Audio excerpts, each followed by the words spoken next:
ای شریف کشات تاش خدا راتی در بالا آمدم میگویم یک هفته رفتی بالا هیچ گپی نیست بیا پایین برای کشات ما تایب گوش منم اینجی تایب کریم در تایبید بیا که دو سرخوش آوردم سعی کد خدا راستی که بخی کرید بخزه بیا بریم شار بریم چی من خود دو سرخوش آوردی؟ تازه هم دیروز آوردم گوش کن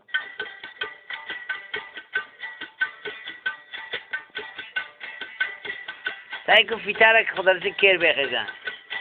او بچه شهری عکسش کیا؟ این از بابا کلانه مثل تو آره عاشق بود هر چی گفتم نشد خب آخر موتر زد مرد گیر بدل کنیم برین داخل شاه او بچه سعی کندم چهار راه منجی چراغ لکه سوخم کده موریم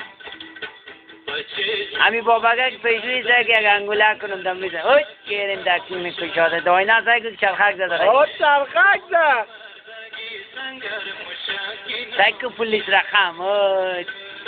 چهار راه را نکرید زدی ای بچه باشه پسکی بریم سعی کنیم کماندان زیان مرد کنیار بگرین مالی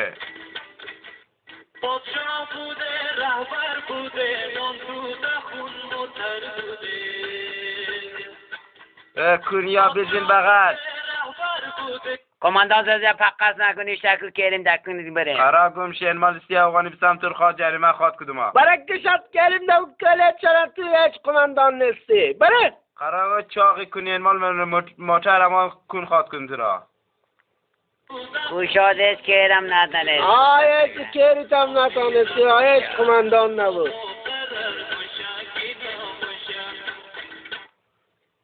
اردوشی تیر جریمه کتون بخی تا یک هفته دیگه هم ایسال شده این مالی سعی که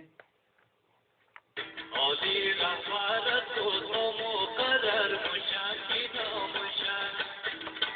بچه جوانی مردگی سنگر